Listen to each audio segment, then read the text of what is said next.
I was so broken. During that 2 years is when I was dead, when I clinically died. Within that period, I had gone home to see I went home to see my mother because I talked her into, I've changed, I've changed, I've changed, which some of you may have heard before. And in my head, I thought I had, but my actions hadn't changed. And, she'd call the police because I'd get violent. And then I had overdosed and I went to jail and whatever. So I knew once the doctor said you were dead, I need to try. I need to try and get sober. I need to try and get clean. So it's really funny, or not, but this woman in that mental institution / rehab I was in, she had her mouth wired shut from her friend had taken a baseball bat and hit her in the head because she had the last of the heroin.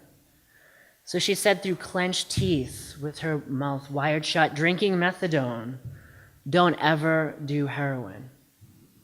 And I heard it, but I didn't hear it.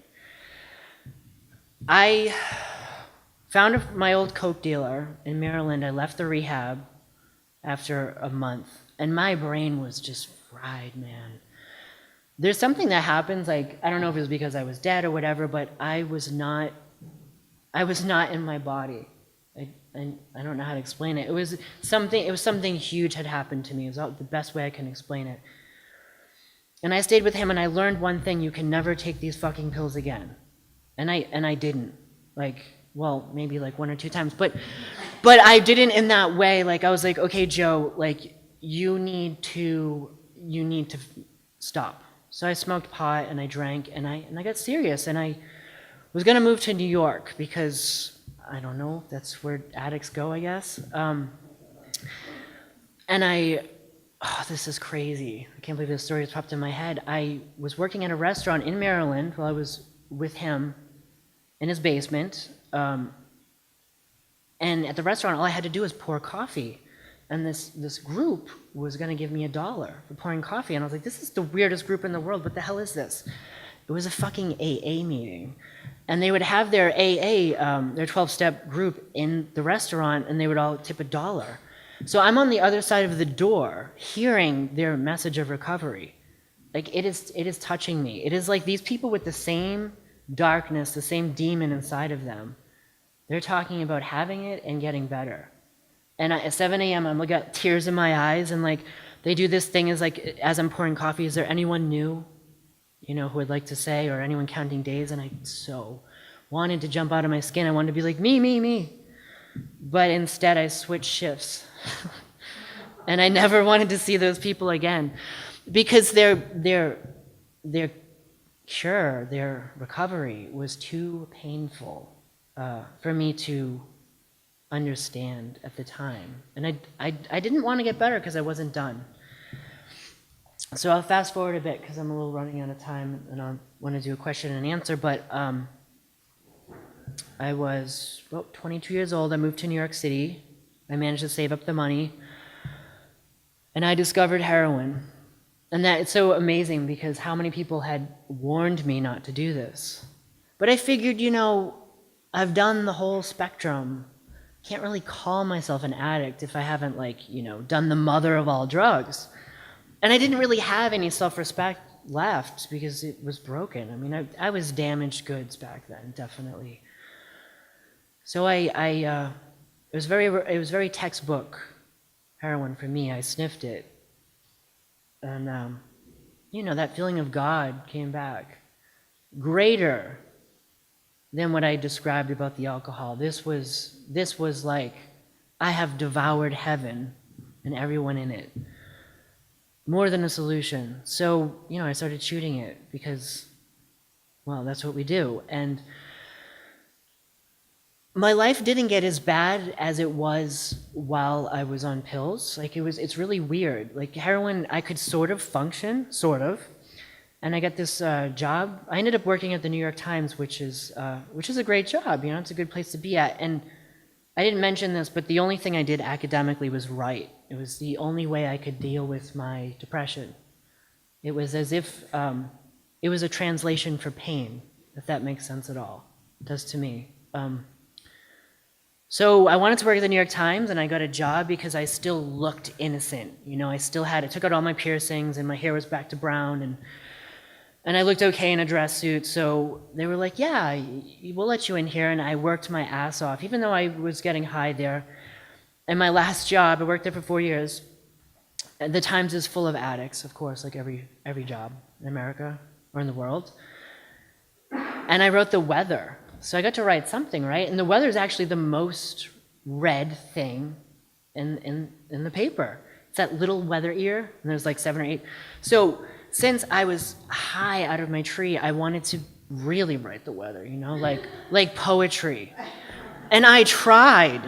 So I would have, the way the Times is set up, it's like this. This would be a creative environment, so it's very circular. And I wouldn't bring my backpack to the bathroom with me because you're just kind of telling people, like, why is this guy, you know, going to the bathroom with his backpack? So in my backpack, I would take a New York Times envelope, I'd put it in my bag, I'd put my spoon in my syringe, and I'd get up in front of the top people and walk by them with like, fuck you, corporate America. Like, I'm shooting heroin in your establishment, in the job that you're gratefully giving me that I do not deserve. And I thought it was so cool. Sort of. So I would get high and then I'd write the weather and I would say something like billowing blue clouds, you know, like, oh my God. I would get them back in that red editing kind of thing in school, like XXX, and this woman, Martha, she was an angel. We still talk. She would edit them and basically say, you know, you're we just want the facts, sunny, comma, 78. And I was like, all right. Yeah, but I managed to keep the job, so I did this as long as I could. Now, I have to tell you the truth about addiction. It is the hardest job I've ever had, and you can't quit when you want to. You know, some people say AA is a cult. Drugs are a cult. It took my money, my family, my relationships, everything. And I gave every part of my soul to it. And even though the highs were incredible, you can't sustain a high long enough. And the pain becomes so great, you cannot cover it anymore. I finally went to the New York Times EPA, and I said, I've been shooting heroin in here for a long time. And they weren't even shocked. They were like, okay, you want to go to rehab? I said, yes. I went that Monday, and I was done. Like that feeling of being finished, like I just knew, I might not die of heroin or drugs, but this is as good as my life will ever be, this moment, and it's fucking sucked. I went to rehab, I stayed for 14 days, and I had this counselor, right? I was 26, 27 years old, and she said something to me that changed my life, and it's something I want to tell everyone here. Because it's not for me, I'm not special. And she said, I guarantee there's something inside of you that makes you passionate about life. I said, yeah, it's gymnastics, but I'm too old and I failed. And she said, no, you can go back to that in a different way. Because it's what you were meant to do. And you know that. You knew that as a child. As children, we all know what we want to do. So I was like, well, what do I do? And she said, I don't know, figure it out.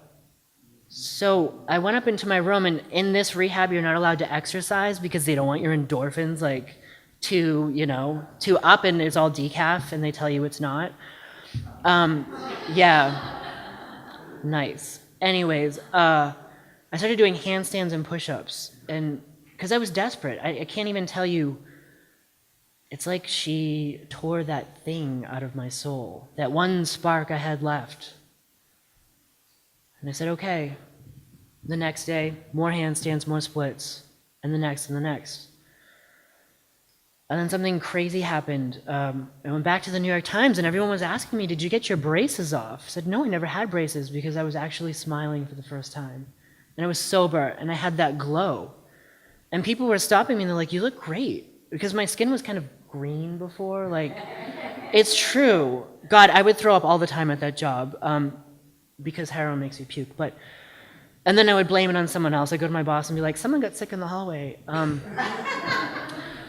But I was looking better, I was feeling better, and I started to work out again. And I remembered that boy I was, that like young kid that was, where people said, you can't do this. And I was like, yes, I can, watch me. So one thing led to another. I kept working out and training. I got better and better and better, and I started working at the Metropolitan Opera House as a acrobat. And the Met is huge. I don't know if you've been to New York, you've been to the Met. I forget how many people are there, but it's like this fucking enormous, beautiful thing. And I was like, wow, this is cool, you know, this is something. It's something more than I was just a few months ago. Because I could still tumble, you know, I was good in gymnastics, so it wasn't like I just relearned everything, and I had muscle memory. But I relapsed because I was still, how do I say this? Addiction is that place between life and death, you know? I don't want to live, I don't want to die, so I'll choose the middle, and that's an addiction. Now what's interesting is the lead opera singer, Andrea Gruber, was a recovering heroin addict, and she did this song, I don't know if the show I was in was called Turandot, it's by Puccini.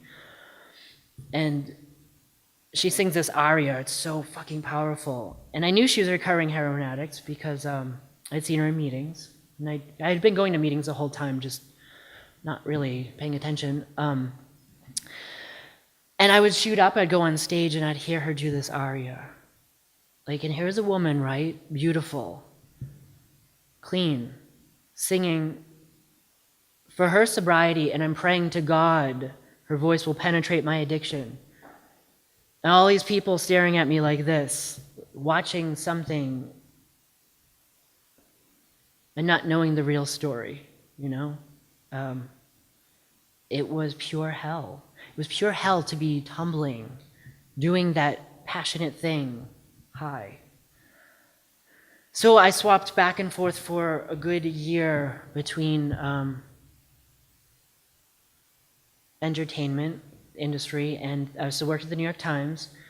I did a few soap operas. I don't have time to tell those stories, but if you ever go back, I am the very high bartender. Yeah, and you know, I tried not to, but I was still sick. So just to get to the end, because I'd love to talk about recovery and how this changed my life. I got sober. I finally just couldn't, you know, as I was saying before, I really wanted to get clean. All addicts want to get clean. They want a good life. They want, you know, they want what everyone has. They want life. Really, they want life. I tried again. I kept trying. I failed. I would go to AA meetings, one day back. Hi, Joe, one day back. And I lost sponsors. People gave up on me. I was the guy that was like, oh, Jesus, he's back again. But it's the only place I was accepted. So I kept going. And something worked. I ended up going, they say in 12-step program, go to any length. I went to any length, and I had this thing put in my arm, which you can't see because it's tattooed now, but I had something called an naltrexone implant because I knew I could physically not stop myself from doing this. So back then it was not FDA approved. Now it's called Vivitrol. And they cut a hole in my arm, and they put this pellet in me, and they staple it shut. And you can try and dig it out. Some addicts do. And I didn't. So I stayed clean for 3 months. I went back, I had another one. And I kept doing gymnastics, and something really interesting happened where this woman, I don't know if you know who she is, her name's Twyla Tharp. She is a amazing choreographer since the 70s. She was in the movie Hair. She's the nude priestess, if you ever see it, or go rent it.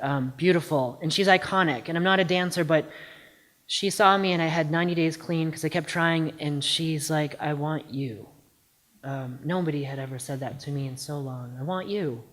And I don't want you as in the physical. I want what you have, because you have something to give my show. So I stayed sober for 2 years. I went to meetings, and I was so fucking happy. It was like they say, rebirth, you know? It was like rebirth. And then the show closed on Broadway because of the New York Times review. The fuck, right? And the reviewer was someone I knew. So, yeah, I poisoned him. He's dead. Just kidding. He's not. But all things happen for a reason. And I ended up relapsing after 2 years for 5 days. And that was the last time I used. And that was 8.5 years ago. So what happened is that all that clean time I had, it didn't go away. It stayed with me.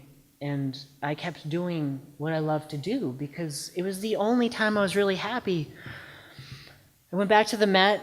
So I went back to AA one day back. Everyone, by then, people were like, no biggie, awesome, get back up on it. So I did. I stayed sober, and it was harder. They tell you if you relapse, it gets harder and harder and harder. It's true, which is why I do not want to ever find out again. So from here, I went back to the Metropolitan Opera House, and my story was pretty public because I was the guy begging for change on 9th and 50th, where my dealer was, and now I wasn't. And in New York, we have neighborhoods, it's big, but we know everybody. So people sort of knew my story. So when I was at the Met, I was performing in Damnation of Faust, and the director had heard of this homeless heroin addict who, wasn't this thing anymore. So I was writing something constantly because it was how I was dealing with the darkness.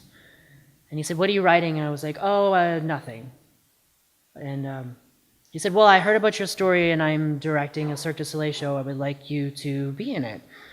And at first I thought he was just like bullshitting me, but he wasn't. And it was really fantastic because we created this role around my story. So I ended up doing the Crystal Man character, which is about redemption and recovery and not giving up on yourself. And yeah, that was my character. And for 3 years I did that. And on the show, I became good friends with the director. He's an incredibly creative person.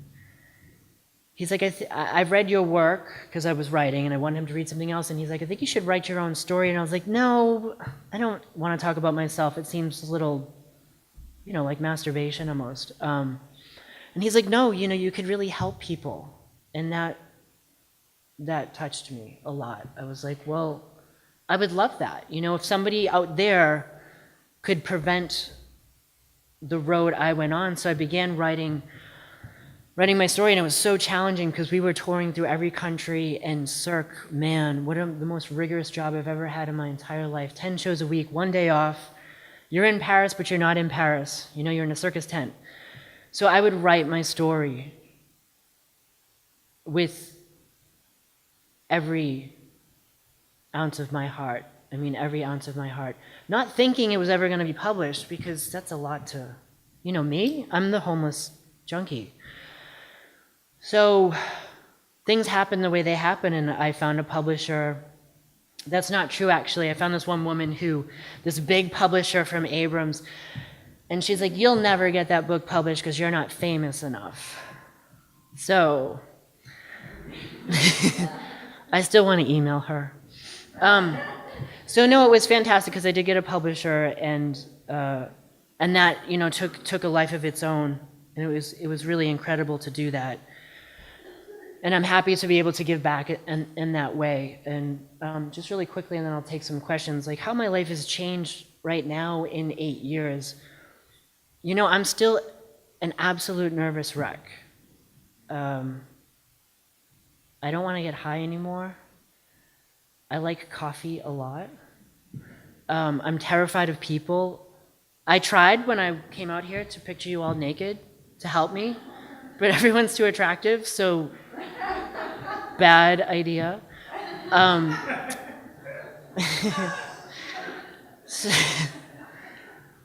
But the thing is I have a purpose now. I do have a purpose now. My purpose isn't being an acrobat. I did that. I'm injured from Cirque. I just had 4 surgeries, and I had to do it without painkillers because I can't take any. And it was crazy because CNN got a hold of me, and it was Dr. Sanjay Gupta. I don't know if you know who he is, but I can say this, he is the most humble guy of them all on CNN, and I will stop at that sentence. But he was like, I want to follow you through surgery, and I was like, no way, man. Like, what if I relapse on TV? I'm in pain. And he's like, again, you could help people. And I have so many friends that they're not even addicts, and they get in car accidents, and they're put on painkillers, and that's it, because who doesn't want to feel better? Like, at the end of the day, I want to be loved, I want to be cared for, I want to be held. And drugs did that for me. So I agreed to do this horrible surgery thing sober, bone sober on camera, so it will air eventually. And now I went back to school because I'm not allowed to perform at the moment, so I am finishing my last prereqs to become a physician's assistant, or I might do nurse practitioner. Thank you.